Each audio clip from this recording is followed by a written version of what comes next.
You think you're free, but your silence is a prison, your smile, a mask, and the peace you show to the world, it's just the perfect disguise for a war you've been losing with yourself.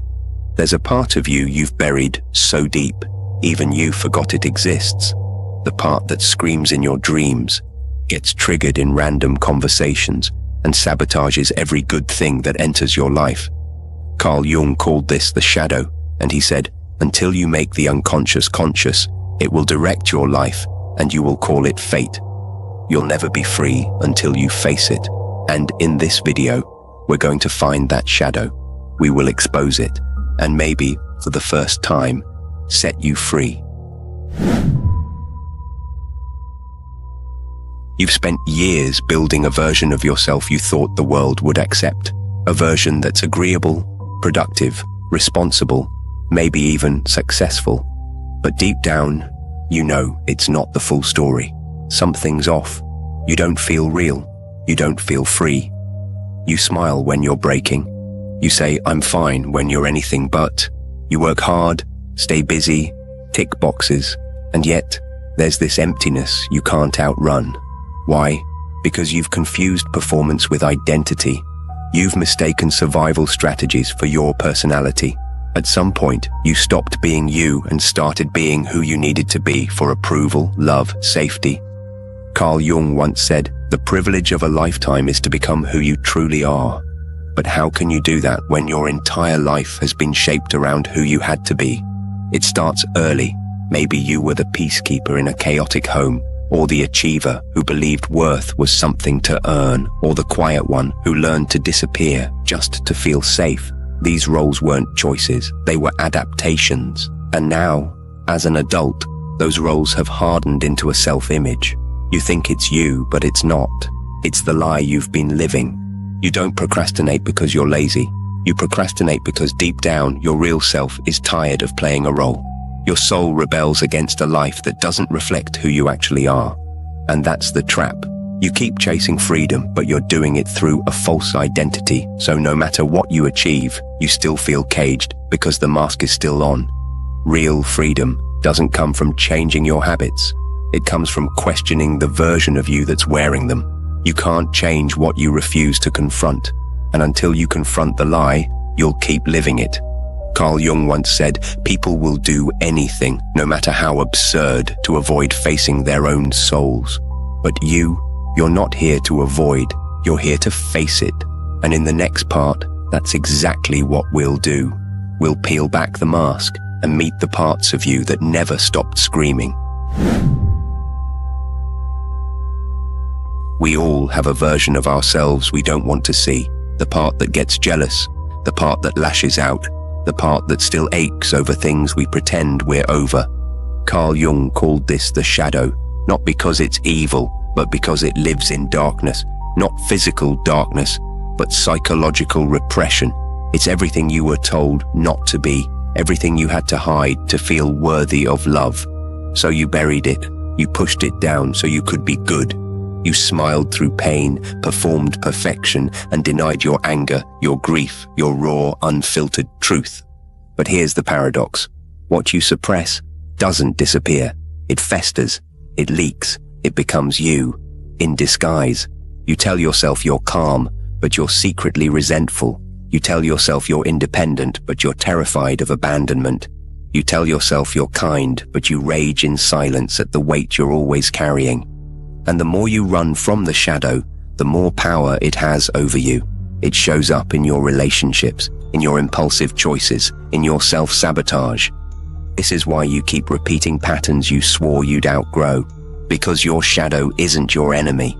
It's your forgotten self, begging to be seen. As Jung once said, one does not become enlightened by imagining figures of light, but by making the darkness conscious. Shadow work isn't about fixing yourself. It's about reclaiming the parts you've abandoned. That anger, it protected you. That sadness, it taught you depth. That jealousy, it revealed your unmet needs. The shadow is full of clues, buried truths that once acknowledged become your greatest power. But you won't access that power by staying comfortable. You access it by turning inward, by asking, what part of me have I silenced to survive? And what would it feel like to finally let it speak? You think you're scared of what you'll find, but what you're really scared of is how powerful you'll become when you stop hiding from yourself. You just met the part of you you've spent years avoiding, but now it's time to see how that part still controls you. In the next part, we'll explore the invisible architecture of your life, the patterns, triggers, and silent contracts that have shaped the way you love, leave, and live, and most of all, why breaking them feels like betrayal. But once you've seen the shadow, you can't unsee it, and that's where most people stop, because awareness hurts. It's easier to go back to the loop, to blame your ex, your childhood, your boss, the algorithm, the universe, to say, this is just how I am, instead of asking, why am I still stuck in this same cycle? Again, because here's the truth, most healing content won't tell you. You don't attract what you want. You attract what you are unwilling to face. You keep chasing emotionally unavailable people. Maybe love was something you had to earn. You keep sabotaging opportunities. Maybe success feels unsafe because failure is familiar. You keep playing the peacemaker, always putting others first. Maybe being needed was your only way to feel valuable. These aren't flaws, they're survival codes. You didn't choose these patterns. They were wired into you when you were too young to know better. But now you know. And if you still keep living by those scripts, that's no longer trauma, that's self-abandonment. Jung said, until you make the unconscious conscious, it will direct your life and you will call it fate. The moment you become aware of a pattern, you're holding the key, but most people hand it right back because freedom feels terrifying when all you've ever known is the cage. The cage gives you rules, it gives you expectations, it gives you an identity, but it also gives you suffering, quiet, persistent, suffocating suffering, and eventually that suffering becomes your comfort zone. So here's the question, how long are you willing to be loyal to a version of yourself that's killing your potential? Because until you break the pattern, you are the pattern. And if you think breaking it will feel like clarity and courage, you're wrong. It will feel like grief, like confusion, like standing in the middle of a burning house and realizing you lit the match. But what comes after that? That's where the breakthrough begins. Here's the part no one prepares you for. Healing doesn't feel like becoming a warrior. It feels like falling apart in slow motion. You won't wake up one day with all the answers. You'll wake up in tears, grieving a version of yourself you can no longer pretend to be. Because real transformation isn't Instagrammable. It doesn't happen on a yoga mat or during a sound bath or through a carefully curated morning routine. It happens when you're face down on the floor, finally honest with yourself. Not the kind of honesty that says, I should journal more. The kind that whispers, I've been running from myself for years, and I'm tired. You'll start to notice the space between the trigger and the reaction. You'll feel the urge to lash out and pause instead. You'll feel the need to people please, but choose yourself instead. You'll feel the fear rise, yet walk into it anyway. That space, that tiny pause, is the birthplace of freedom. But it won't feel like power at first. It'll feel like a loss, because choosing differently means letting go of the stories that once made you feel safe. Carl Jung once said, there is no coming to consciousness without pain, and that pain, it's sacred, because through that pain, you realize something you never expected. You were never broken. You were just buried, under conditioning, expectations, roles, trauma, under noise. And in the silence that remains, you begin to hear something faint, something you haven't heard in years. Yourself, your real self, the one you left behind, the one who didn't need validation, the one who wasn't afraid to be seen, the one who knew who they were. But here's the twist, that version of you, they're still waiting, waiting for you to stop betraying them, waiting for you to stop playing small, waiting for you to finally come home. And in the next part, we're going to meet that self, not the version you've been performing, but the one you've been suppressing your whole life, because that is where your freedom begins.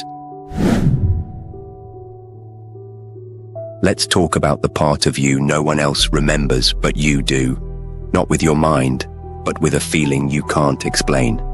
A quiet ache, a dull restlessness, like something's missing, but you don't know what.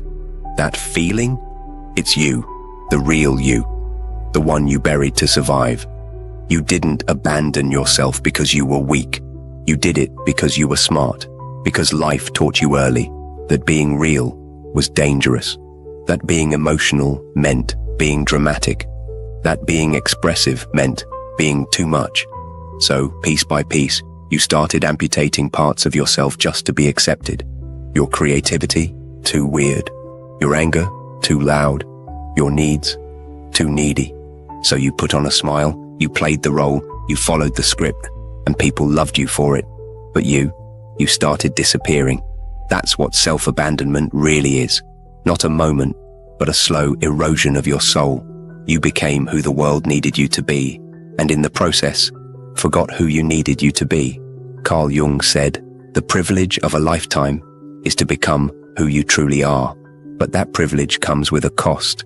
It means digging up everything you buried, the rage, the shame, the dreams you gave up on, the truth you silenced. It means becoming the villain in someone else's story to become the hero in your own. And yes, it's going to hurt, but the pain of becoming is nothing compared to the pain of remaining a stranger to yourself. So here's the question you've been avoiding. What would your life look like if you stopped running? What would happen if you stopped editing yourself, fit into rooms that don't feel like home? What if the version of you you're afraid to become is actually the version you were born to be? In the final part, we're going to bring this all together, the fear, the pain, the truth, and ask one simple question. What would your life become if you finally stopped hiding? You've spent your whole life trying to fix yourself, when maybe you were never broken, just buried under expectations, buried under shame, buried under the lies you had to believe just to make it through. But here's the truth. You don't find your freedom in becoming someone better. You find it in becoming someone real. You don't have to be healed to be whole. You don't have to be fearless to be free. You just have to stop lying to yourself, because you already know what's keeping you stuck. You already know what you're avoiding. And you already know who you were before the world told you who to be. The question is, will you finally choose you? Carl Jung once said, "Who looks outside dreams. Who looks inside awakens." Stop dreaming of a better life. Start awakening to the one that's been waiting for you beneath the rubble. You'll never be free until you face what you've been running from. And the longer you wait, the heavier it gets. If this video resonated with you, please consider subscribing. Your subscription truly means a lot to me. It's not just a number. It's a reminder that these